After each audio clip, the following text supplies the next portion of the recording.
Awesome. Okay, welcome everybody to the last session of the day. My name is Jessica. I'm from the National Right to Housing Network, and I'll be moderating this session.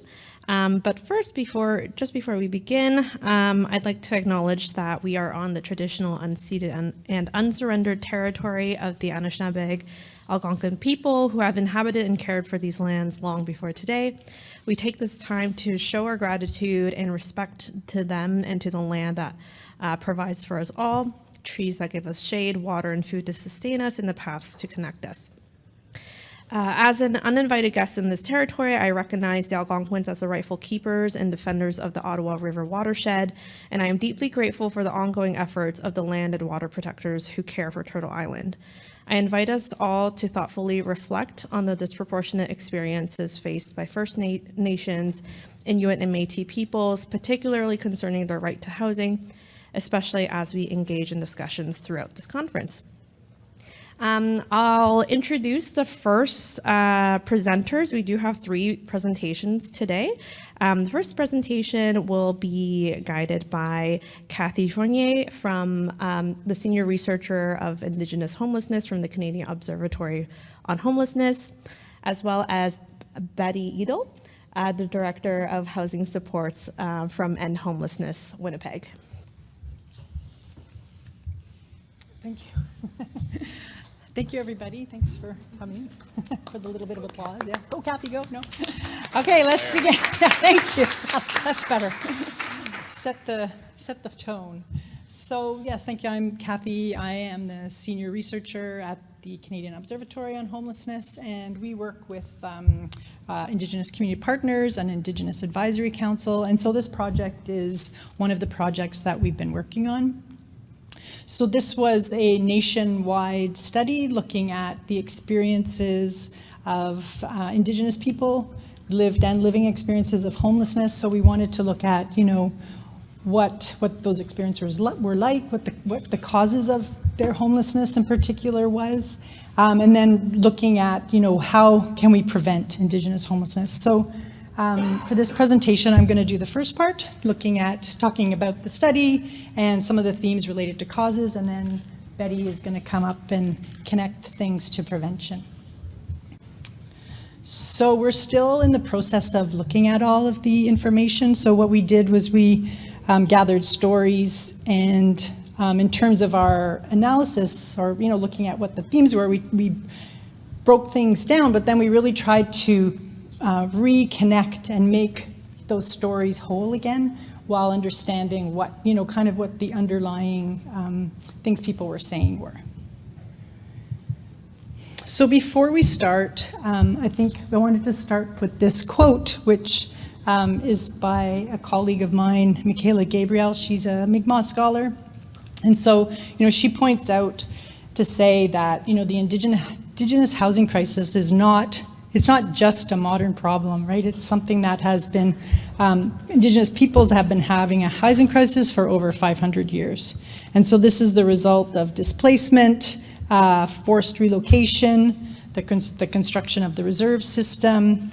And so those are, and genocide, cultural genocide, actual genocide. So that's just a list of some of the contributing factors to, this historical or original homelessness. So, we know that Indigenous people are overrepresented in the population, but yeah, as we know, it's not just a contemporary problem in the 21st century. So I think one of the things that's important to point out is part of the contributing factor to this, and something that maybe a lot of people don't understand, is that some of this can be led back to the doctrine of discovery. And so the doctrine of discovery was a document that was created basically through the Catholic Church, the papal bulls, and it basically gave the legal, the moral, the religious right for European explorers to come over to these lands and take over those lands. So at that time, anybody that was not a Christian was considered not human, and so therefore the lands, because they were inhabited by non-Christians, were considered empty lands, and so they're therefore free for them to take. So this marked the beginning of the original land, the land theft.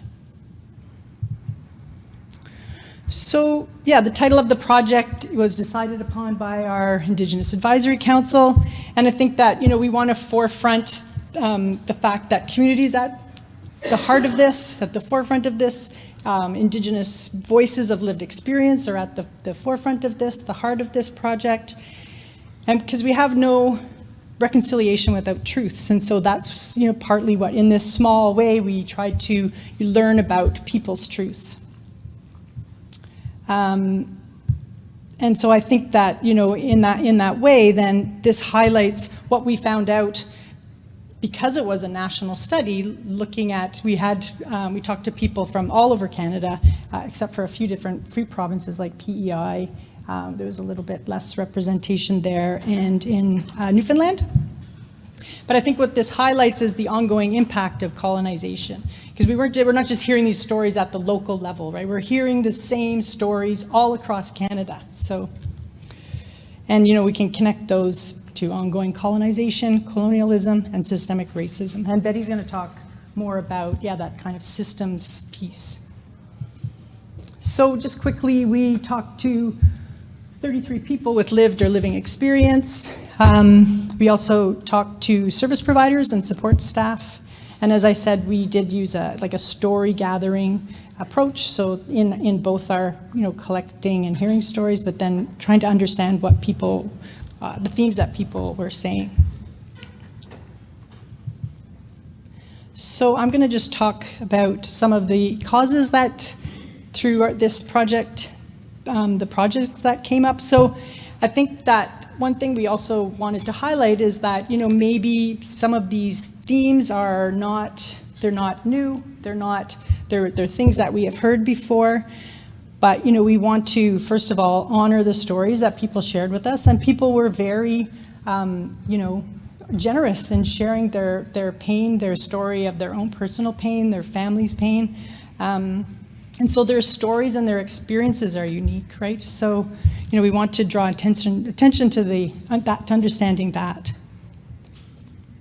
And I think, again, just going back, what is unique about this project is that it's not just a local project, that we talk to people from across Canada. So here are some of the themes, and I'm gonna just go through a couple of them, using some quotes to highlight that particular theme. So we have colonial and state violence, systems and policy failure, collective trauma and pain of our ancestors, and that's on the level of the spiritual level, emotional level, physical, mental, and then on the personal level. So, when we looked at all of the information, or all of the stories shared, rather, what was really at the heart of those stories too was trauma and pain, and that was at a collective level. So people talked about carrying the pain of their ancestors, but also their own internal pain. So that's pain that's internalized from those generations of intergenerational trauma. But also, the day-to-day kind of experiences of racism and things like that compound that trauma, their own personal level trauma. So the first theme, I'm just going to go through a quote. So, this person said, homelessness, to me it means oppression. It means further genocide, further trauma, because it is so preventable. Nobody should be without the basics. Food, water, shelter, nobody should be without that. And so I think this quote highlights, state violence, right? Policy failure, state violence, and the continued systemic oppression as a fundamental related cause to Indigenous homelessness.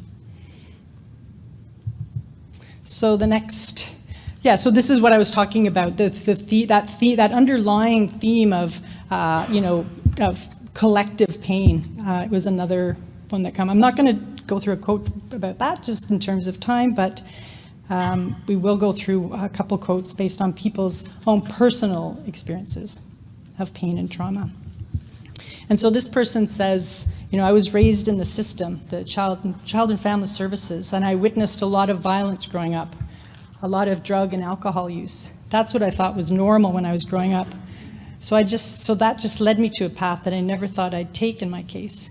We've had a lot of childhood trauma, and that has brought us to where we are now. So, we know that a major pathway into homelessness for many Indigenous people is involvement in the child welfare system. So this, really points to that. And again, Betty is going to draw some connections to that around prevention. So I think, studies in Manitoba show that over 50%, for example, 50% of the population first became houseless or homeless when they were youth, and aging out of care in the child welfare system. So here is a quote from someone who shared their own personal pain and trauma again. So they say, fentanyl is not the problem. It's under the fentanyl. Fentanyl doesn't have that much power. If anything, fentanyl is the savior and masking and blanking everything else. And then I don't know why society tries to blame fentanyl. It's the only thing that's doing anything. So this person really talked about, that this is the only thing that she feels was helping her. And so she also talked about, she said, you're self-medicating because you don't want to face whatever's happening. And then, she talked about how she was, having struggles, and then her kids get taken away, and then that intensified the struggle. So, then the kids get taken away, and then you're in more pain, and then you start using again. And so she was really talking about this, this cycle and repetition of pain. And then those kids that have been taken away too have experienced trauma, right? So people are self-medicating. So, oops. Betty, I think it's your turn to come up. Thank you, Cathy. Just cut me off because I'm just going to ad-lib this. So we'll see what happens. Timing cut me off. So my name is Betty Edel. I'm Red River Métis from Manitoba. I was raised in the child welfare system and aged out into homelessness in December. It'll be 47 years later. So I find it so disheartening at times that just about 47 years later, I'm standing up here talking about the same thing. And it's not like there haven't been good people that I've met in my life. So that just tells me it's just in the core of the system. And I fully believe in my heart that no system in this country was set up to serve Indigenous people. There is no system. So it doesn't matter how heartfelt someone is, how kind someone is, how giving someone is, because if that were the measure of it, the systems would have been changed already, and I wouldn't be up here talking about anything. So that, to me, I fully understand that. And with me acknowledging that, I'll just share what we're doing on prevention in Winnipeg. I'm always mindful that we give of our spirit when we get up and we leave a bit of ourself all over. So in Winnipeg, we decided to go on a journey with our young people who were aging out of care. And we had a gathering 2 weeks ago, and we invited the youth to be part of this journey for us, because if it's acknowledging that 50+% of the people who were houseless first became houseless as a youth, and that they were in the care of child and family, if we want to prevent houselessness, we could prevent it by 50% if we just helped our young people and their families. So we have a very good team of youth serving organizations. We called them all and we said, do you have any youth that would want to be part of this work, and can you have their support worker come with them that they trust? So we put together an agenda and we invited the youth down, and we paid them for their time, because if I get paid, everyone should get paid at that table. And we wanted to honor the youth and their knowledge and their wisdom, because that's 47 years ago. For me, it was a different time, but to me, it's way more complex out there in many different ways for young people. So when we started on this journey with a co-worker of mine, Janine, we thought, who do we need to bring to the table? So we didn't just want to bring one system, so we invited the child welfare system, the welfare system, the youth serving system, the child welfare system, the justice system, the healthcare system, we invited them all to the table at the same time. So we wanted to have 75 people there. It was really weird what happened because people asked us, can we bring 3 or 4 more people? And no, we just had a finite amount of space. And we tried to tell people this was just our jumping off point. This was just us meeting, because really what we wanted to do was to change the system. And we just wanted to see who was going to be at the table. And we wanted to show them this is all interconnected, like not one system can do something. So we brought the youth to the table. They went through our agenda. We had 17 of them there. And you know, it was warm out sometimes. So sometimes people went AWOL, which was cool. So whoever just showed up, that was fine. We kept the door open for them. We met weekly. So they went through the agenda, we made some changes, they looked at our questions of what we were going to ask the adults. We ordered some round tables, and so they looked at the questions, made some changes, and then we asked them, how do you want to share your story? Because I didn't want them to go up in front and say something that they may walk away later and say, I wished I didn't say that. I wished I didn't share that. So we had an agreement that we would ask 3 questions. What should have happened?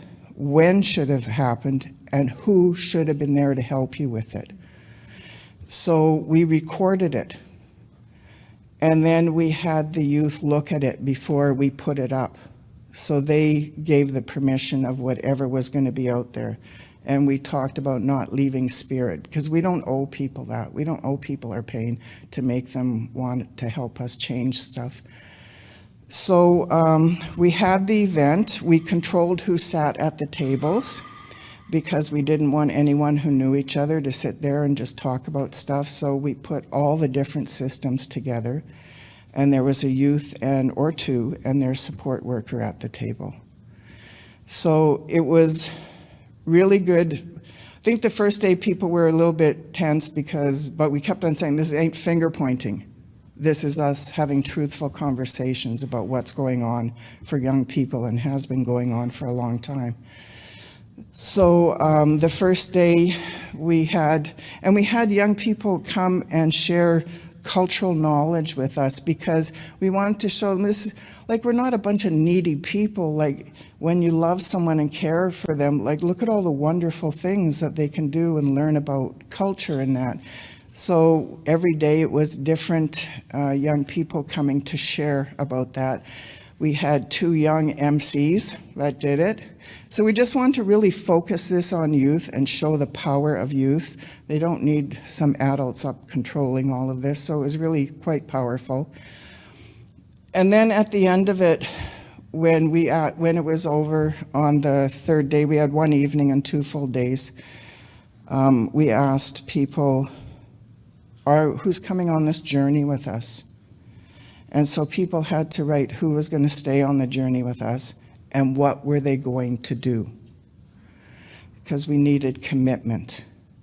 So out of 75 people, I think it was 70 people put their name down of they're staying on the journey. This is their contact information, and this is what they can do. We also hired a youth to go around and listen to all the conversations and draw out what was said. So we're waiting for that to come to us, because that's our direction. That's what everyone said. We just need to see it pictured, and then we know the path we're going on, because we've been told the path we're going on. And we're going to share that picture with everyone so that they're always reminded, this is where we started, this is our path. We need to keep on this path and not start going off and doing other things. So that's where we are now. We're pulling the youth back together. People graciously agreed to come and sit at the table and write minutes and that, so we're waiting to get them all together, and then we're going to pull the youth back together. But that to me is prevention. If we know in Winnipeg that over 50% of the adults who are houseless first became houseless as a youth, we can cut houselessness by 50% if we just care about the youth and just listen to their voices and go on that journey, because they're the knowledge keepers in this. They're experiencing it every day. So that needs to be honored, and we need to stay on that journey with them.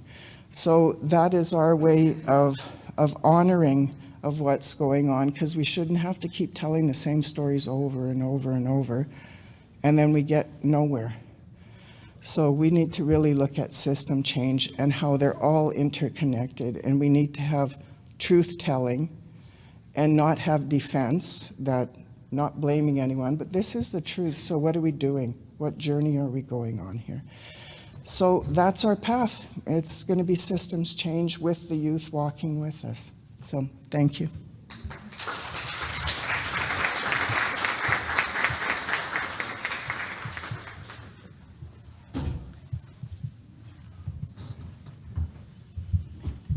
Amazing. Thank you so much to Betty and Cathy for your insights. And I think we all agree that meaningful engagement with youth and anyone that we're trying to help is so important in the policies that we're trying to change.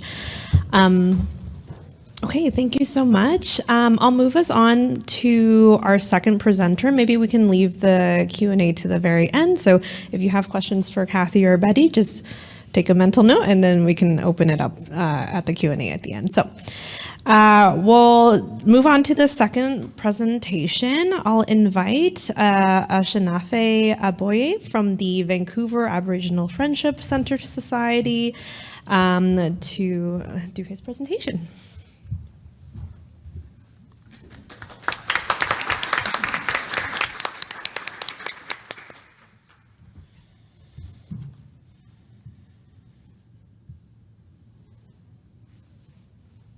Thank you very much. My name is Ashenafe Aboye. I work for the Vancouver Aboriginal Friendship Center Society. I'm not going to present a research per se, but I'm going to provide an overview of what we do at the Friendship Center. I will start with a brief explanation of some of the programs that we do at the Friendship Center, but I will basically focus on the programs that I oversee, which is the emergency shelter program, which is also now my passion, by the way.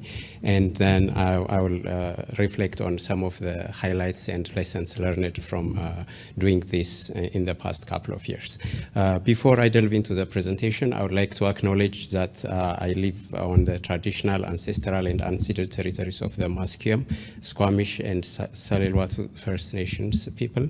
I'm also very grateful that this gathering is taking place on the unceded and ancestral territories of the Ashenafe Algonquin First Nations, and we are very grateful to be here. So to begin with, the Vancouver Aboriginal Friendship Center Society is actually celebrating 60 years of community service and excellence, and please congratulate us for this. Yeah.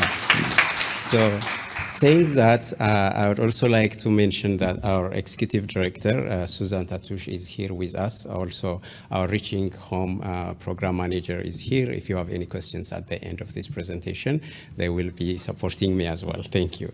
Coming to our programs, the Friendship Center provides several programs in different areas. This includes employment and training program, food security, housing security, women and LGBTQ, mental health and wellness, elders program, family support program, cultural support program, and shelter program, which is actually my passion, as I said before. To give a context to what I'm talking about, I will start with the data I found from the homelessness point in time count in 2023. The report from the homelessness point in time count shows that homelessness is actually increasing. It's surging by 32%. That figure we are looking at is about 4,821 people were counted just overnight in Vancouver. And that is a lot, which shows that actually the demand for shelter and necessities is increasing, and unemployed and unemployable segment of the community is increasing. We are also actually witnessing recently immigrants and asylum seekers seeking assistance, and they come to our doors. A good thing about Indigenous people in general and the Friendship Center, which I acknowledge, they are open to help people, whoever they are and whoever we are, I would say. And so these people also come seeking help and support. These immigrants and asylum seekers, they come from Middle Eastern countries, Latin America, and parts of Africa. And the challenge with that is actually most of them, they don't speak English language, and that exacerbates the situation because they are not able to access even the available resources, which is available for other folks. So in that context, we operate two different shelters, and we actually operate on the basis of what we call the Housing Continuum. That is our model. So we implement this unique model at the Friendship Center, and we start at the 201 Central Street. That is the emergency shelter with 55 beds capacity. This shelter is a book-in, book-out daily shelter, and actually everybody is welcome there. We also have another shelter with 100 beds capacity at 6060 East Hastings Street. We call it 6060 shelter. So the housing continuum starts here. When people come to the emergency shelter, we actually express the opportunity that if they are interested to work on themselves, if they want to go to detox, if they want to take trainings and stuff like that, then they will be referred to the 6060 East Hastings shelter. This 6060 East Hastings shelter is actually a huge space, 100 beds. You can imagine 100 beds in a space, and it has what we call the 90 days stay. Unlike the 201 Central Street shelter, at the 90 days side, individuals are not required to leave every morning and come back. They can stay 90 days. Within this 90 days period, they have the opportunity to work with counselors, reaching home team, and housing support team, and they will also get the opportunity to get trainings and life skills, and they will be referred to the next stage, which is the 24 months program at our Skinner Transition House. This Skinner Transition House is a building which has about 55 tenant units. So once they finish the 90 days stay and they are successful and interested and committed to work on themselves, then we refer them to the 24 months program. We are not really strict about the 24 months program. So if the individuals have challenges achieving, some of their goals, we always extend a little bit so they have that opportunity to work more on themselves. The Housing Continuum model actually is supported by different researchers. If you revisit the literature, especially research from CMHC also mentions that loss of social network from street life, systemic barriers affecting housing stability, and the need for the guests, homeless individuals, to heal and to adjust and to adapt to circumstances requires them actually to pass through this kind of continuum. So it is not really a straightforward move that we move when, for example, we go from rental building to personally owned or purchased building. It's not like that. So the transition has really so many complex things in it. So we proved that the housing continuum at the Friendship Center is actually successful, and it works really well.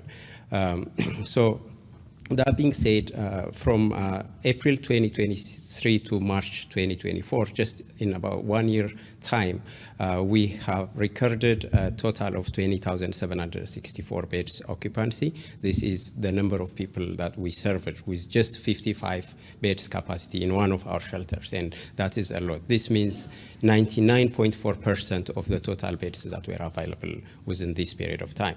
And this shows that occupancy is actually always increasing and the demand is always there. Specifically, we see a rising demand between December and January because of the extreme, which we think is because of the extreme weather condition that the city is always experiencing. If we see the shelter occupancy by age group, we see that 79% of shelter guests are in the age group of 30 to 64. This tells us this 30 to 64 years of age is actually productive age, working group people, and it tells us the issue of affordability. A good proportion of our shelter guests, they go to work, entry-level jobs, construction jobs, and whatever they get, but despite the fact that they are motivated and they go to work on a daily basis, they can't afford to have a decent space. So rental units, it's really unaffordable for the working class people in general. A new pattern that emerges that we see from the HIFES data that we do every day is that about 8% of our guests are young people between 18 to 29 years of age. This might be interest of for other researchers, but that it is also a concern because more young people are now becoming homeless individuals. Demographically speaking, we also try to see who is in that space, and as you know from several presentations and researches, I'm pretty sure you have heard that Indigenous people are disproportionately impacted by the homelessness situation in this country in general. So 26% of our clients identify as First Nation, but we also noticed that some of our guests are not really comfortable to tell who they are, and we don't really bother them, even though we are interested to know who they are. But we acknowledge and we have observed that immigrants, non-Indigenous individuals, and asylum seekers are also coming to our doors, and they are in that space as well.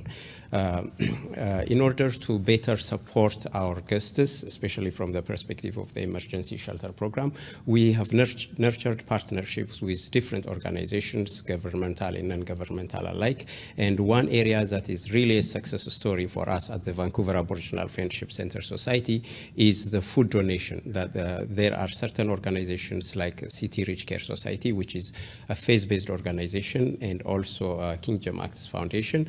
We get donations from these organizations, and when we trace the food that we received and the cash value of the food that we received, it is for City Rich Care Society was about $18,000, and for Kingdom Acts Foundation and Vancouver Food Runners, for both of them on average was about $5,000 in a year, and that's a lot. But aside from the cash value of the donations that we received, we were able to see smiles on the faces of our guests, and which is really great for us, and that's what we are looking at. We also try to get funding and grants. As you know, this is always a problem. There is not enough resource out there, but we still compete and try to do our best in this area. We secured a couple of funding from grants that were out there, as you can see. Finally, a brief conclusion and takeaway. We are here because we have to attend this conference, but we also felt that it is really important to tell the good things that the Friendship Center is doing, and it is really hidden, and we don't often hear people talking about what the Friendship Center is contributing to the community in general, but to the most vulnerable segment of the society in the city of Vancouver. So it's a cultural hub where the people thrive, especially Indigenous people come together, share their culture and experiences as well. Also, it's efficiently managed by Indigenous knowledge keepers. I always have the pleasure and the opportunity to get guidance from our Indigenous director, Susan Tatouche. Also, it's a place for those individuals who are in their healing journey, and we are, I would say, first choice for individuals experiencing homelessness in Vancouver. That being said, I would like to acknowledge the support provided by partners at municipal, provincial, and federal levels, and urban Indigenous service delivery agencies, and non-Indigenous service providers as well. So if you have any questions, feel free to ask at the end, and I would like to close by saying hi, Chika.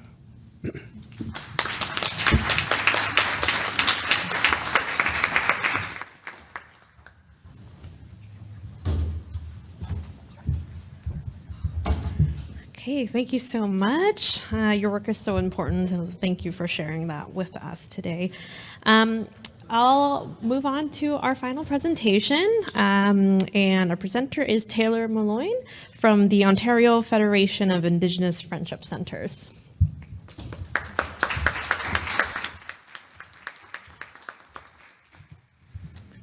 you all very much. Let me just pull up my slides here.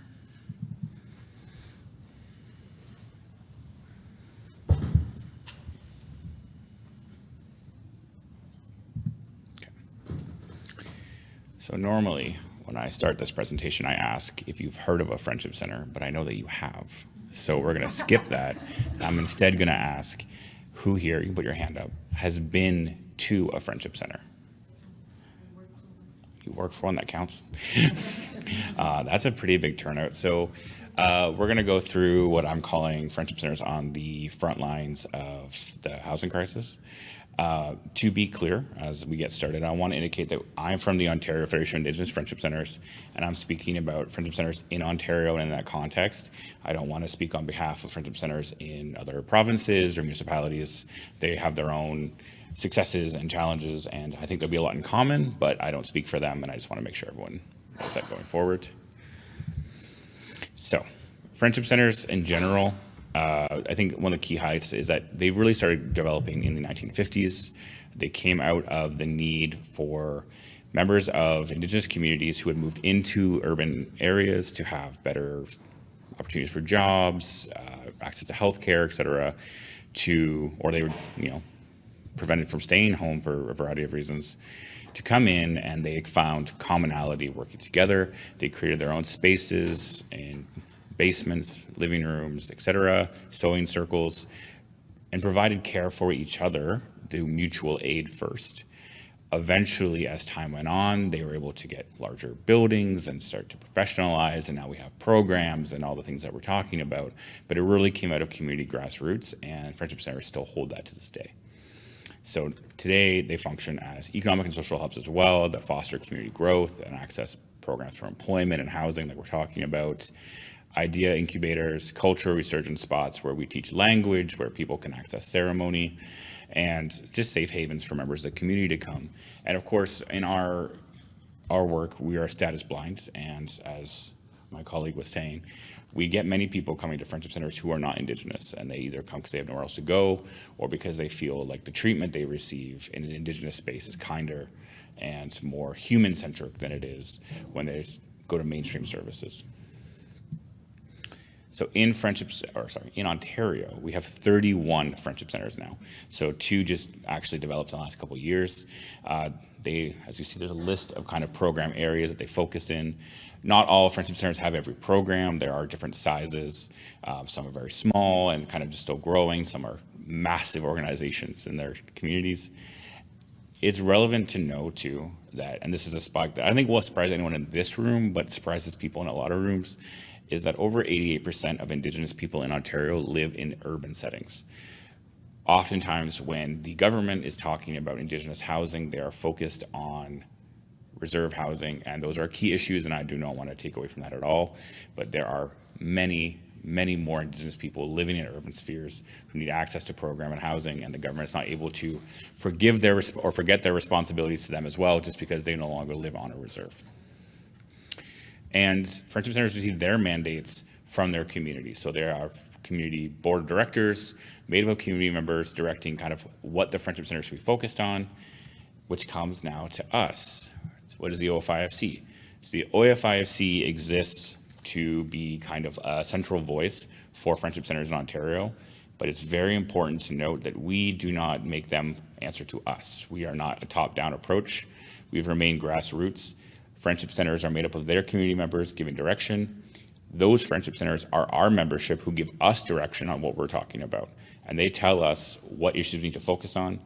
And in light of this conference, one of the biggest things that they've been telling us for years now has been homelessness and housing as key issues that they want us to be focused on, which is why I have a job. Okay. So what are some of the housing challenges faced in urban Indigenous communities?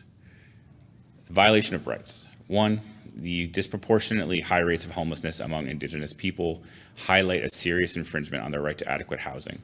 Access to safe and stable housing is a fundamental human right, as this government has said, although to get them to act on it would be a nice change. And the current situation reflects systemic inequalities. I think when we talk about that too, we have point-in-time counts, I'm sure many of your communities do. Often in the communities that we work in, Indigenous people make up 3 to maybe 5% at kind of a high end. Often in these pit counts, they're at least 30% of the unhoused population, often more, and we do know that even undercounts consistently because Indigenous people are way less likely to identify unless they're speaking with another Indigenous organization. Again, that just shows the inequality that exists in the kind of housing sphere and how homelessness is disproportionately affecting our people. Service risks. So even for friendship centers that want to be involved in shelter services or housing services, it's incredibly difficult. There's substantial risk. It requires a lot of resources to be able to sustain and funding that governments are often not willing to do, which pushes us right into funding instability. Unstable and inconsistent funding impedes the ability to provide reliable housing services. Now, we are fortunate to have the Reaching Home program, which I'll touch on later, which is longer standing. But for a lot of centers and sites, when we have shelter services or when we've had access to other programs, it requires that we piecemeal funding together, and we're never sure where it's going to come from. We don't want to offer rent subsidies long-term because we can't guarantee we can support that client in the future. Local competition. So this can be a bit of a contentious issue, but it's a prominent factor. There's only so much money to go around, I would say purposely by the government for that, to provide for organizations to do different kinds of work, as well as staffing. Everyone in this room is probably who works on housing is dedicated to their job. They want to focus on it, but there's only so many people willing to do work this hard for the kind of pay that they get.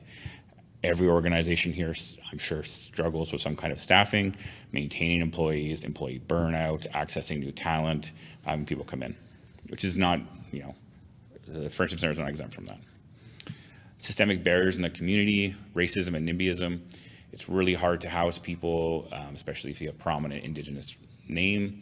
They often get focused out from landlord applications. If you're involved in the program, sometimes they'll just not entertain that idea at all.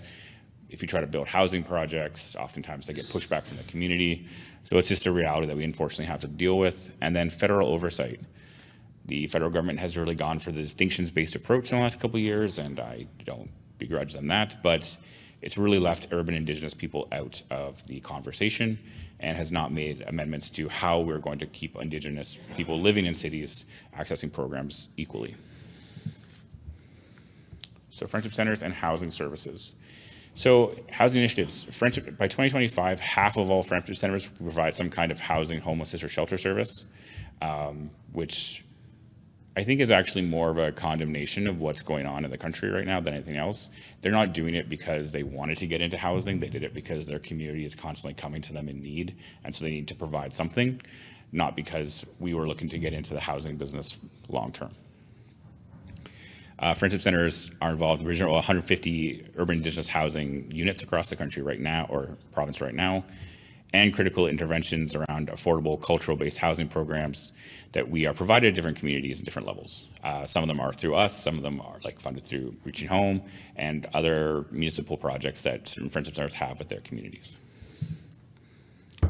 Friendship center support. So this is kind of a list of how friendship centers actually interact with homelessness and housing in generally. So one, Reaching Home, I think we're all familiar, but we'll go into it a little deeper.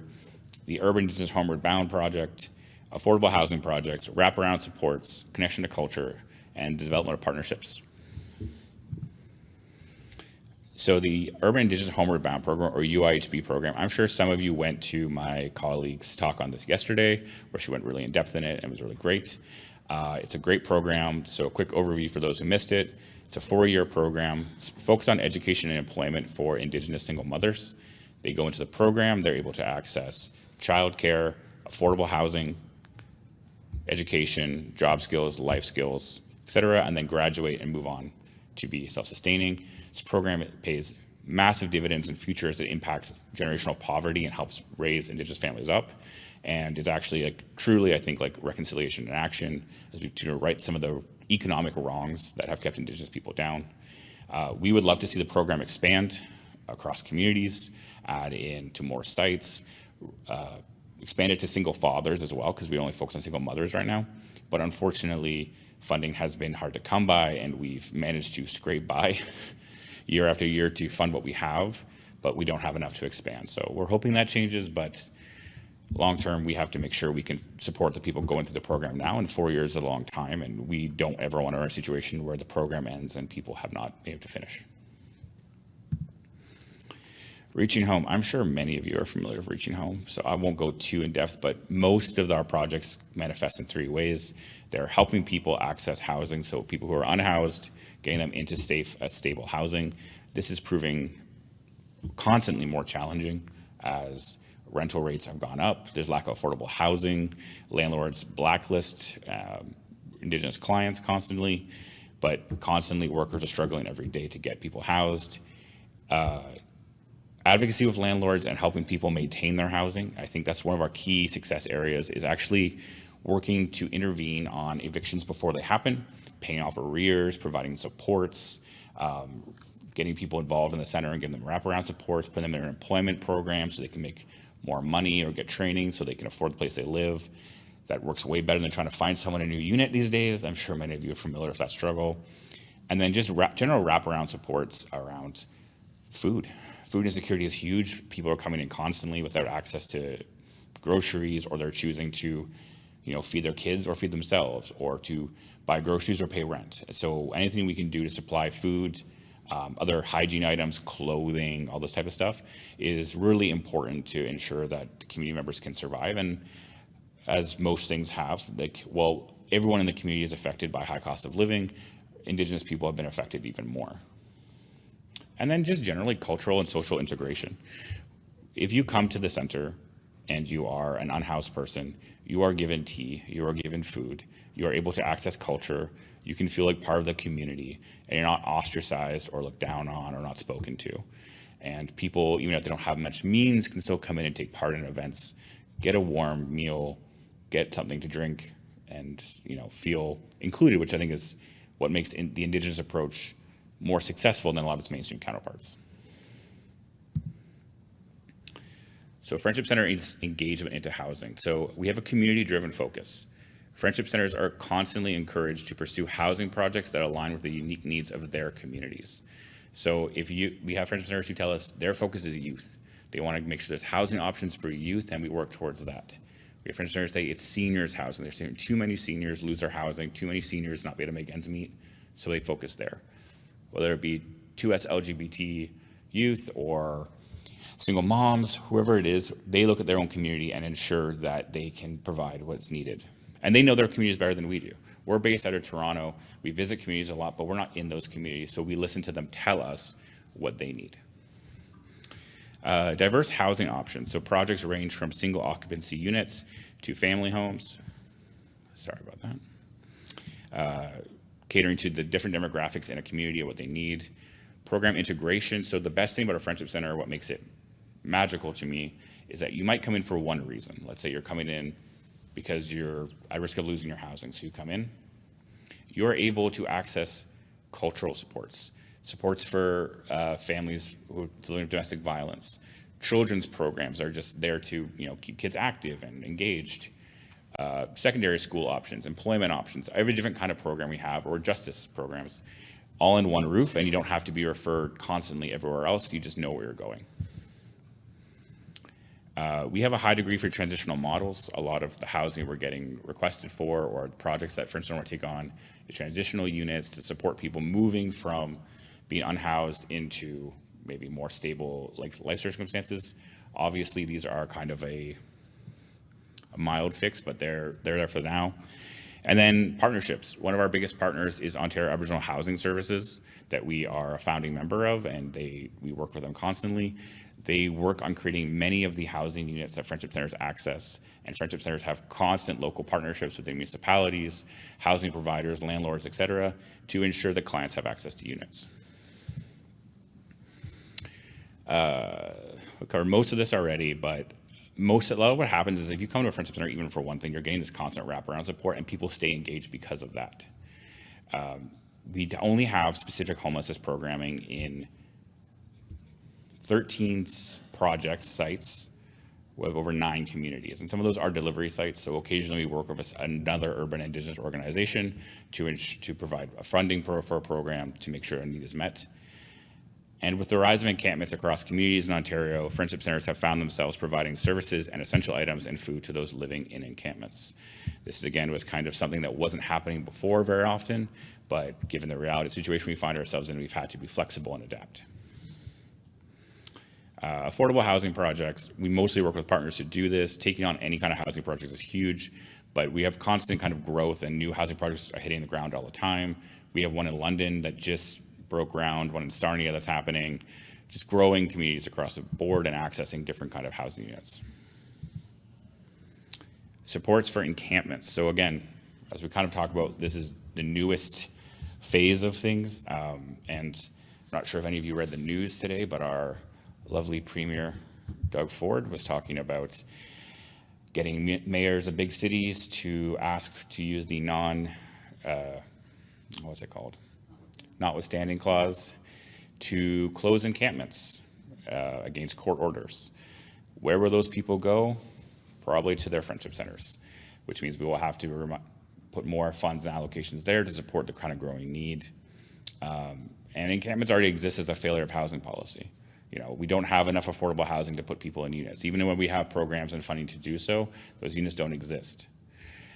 So for those living in encampments, whether they have housing programs or not, our friendship centers are providing food, essential items, and just general supports, including social integration to those living in encampments.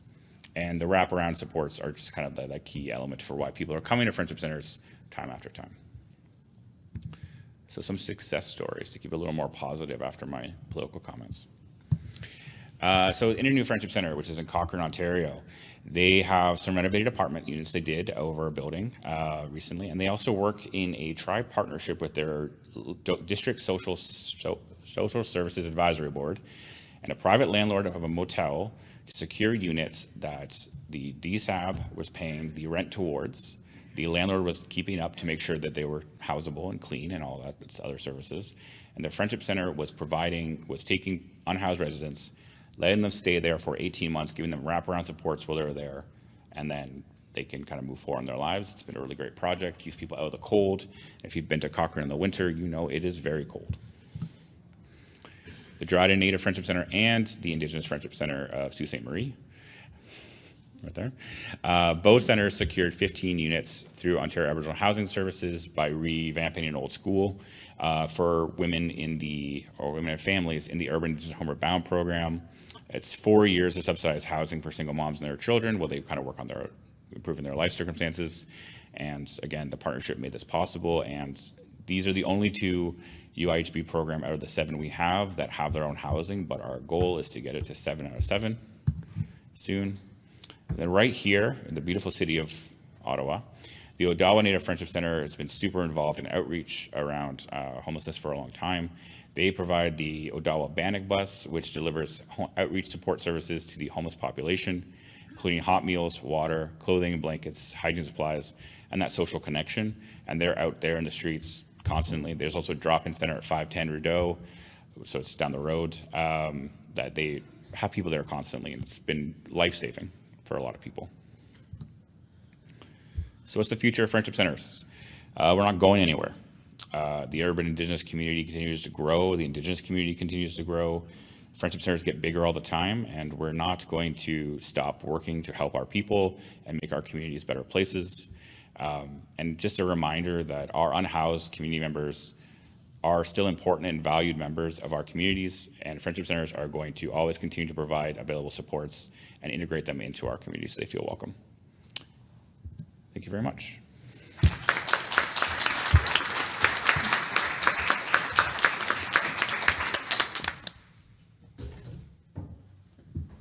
All right, thank you very much.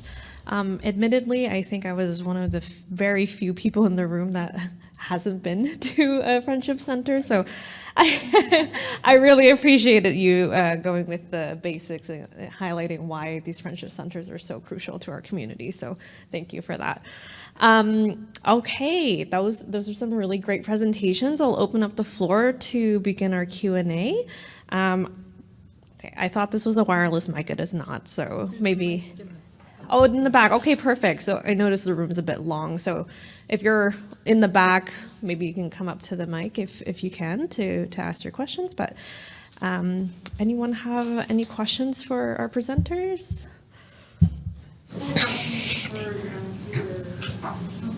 Yeah.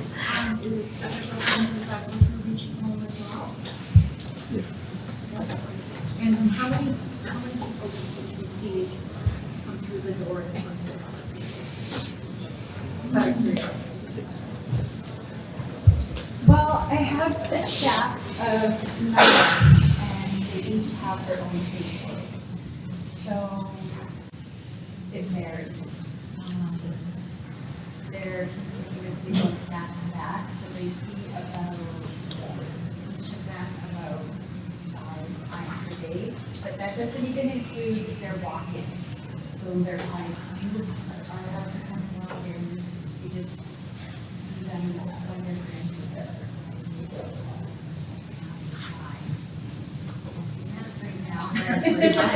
It's very good. Our department's very good. And you live on the solution,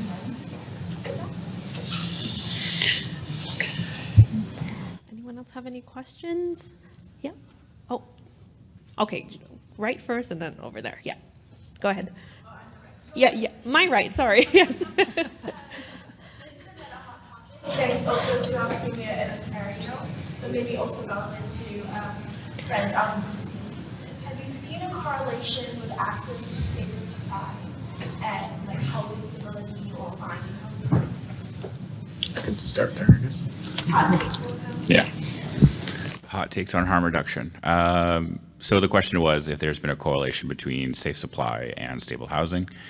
Yeah, of course. If people are able to access safe supply spots, if they're able to kind of reduce harm, they're able to kind of move forward in their lives in a more meaningful way. Something that's come up a lot with the coroners we speak to is there used to be, in a lot of communities, people who suffer from addiction, usually alcohol, who are around a long time. They might have lived on the streets and, they were at risk, but the alcohol abuse took a long time to really affect them. And they had time to, maybe sober up, whatever it is. With opioids, people are dying young and quickly and suddenly. And without safe supply spots, this is gonna rise again. And we know we're having new heart hubs and there's talk of mandatory holding of people for treatment. And I don't think those things are gonna work. And we're just gonna see more increases in deaths, unfortunately.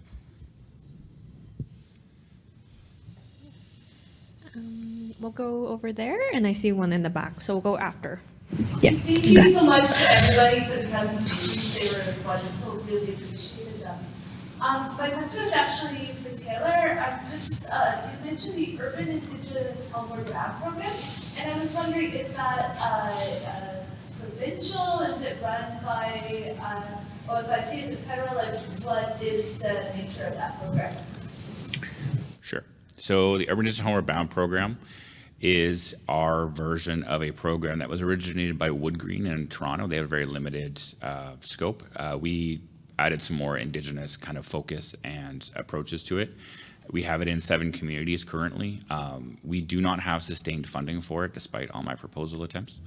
So we managed to put things together kind of every year. We have managed to do so. We've had some great support through some other nonprofits and agencies that who have given support to the program, but it's not a provincial or federal program. It's our program that we're kind of always shopping around, and we're happy to discuss kind of what we've learned from it, and for sites to look at what they could do in a similar model for sure. Okay, I believe there's a question in the back. Yep, go ahead. My question is for Taylor. Okay. Is there like a national strategy for Friendship Center? Do you all work together, or do you do it by province? I'm in the hot seat over here. That's a great question. So there is the National Association of Friendship Centers. The OFIFC is not currently a member of that national body, but we do work with them frequently. Obviously, we have many shared priorities, including sustained core funding for friendship centers and things like that, that we work together with the NAFC towards federal funding on, but it is separate. So NAFC generally provides supports to friendship centers across the country outside of Ontario, while we do Ontario specific. Okay, go ahead. I'll take Taylor off the line. And let's ask Cathy a question. In regards to your research across the country, did you notice that there are any different types of themes, different themes across the different regions? No, not really. So the stories that we heard were really, and that's one of the things that we found, was that we're hearing the same thing basically from across the country. Like, I mean, it's a small study. We talked to 80 some people in total, but 37 people with lived experience. And so I think, some of the particulars, like, on the East Coast, yeah, just stuff around, weather. There's also the East Coast, there's more, that was the place of first contact. So, there's some things that are more deeply embedded there in some ways. But no, that was one of the things. It was really, the stories are the same. So that really points to, like a systemic failure. And we know, as Betty was talking about, that the systems were not set up to benefit Indigenous people, and they still are not. And so it's more of a structural, we talk about structural violence and ongoing structural violence, systemic failure, et cetera. So, yeah, thank you for the question. Oh, I was supposed to repeat the question, sorry, for the audience online. Oh, yeah, we're all delinquent, yeah. In front here?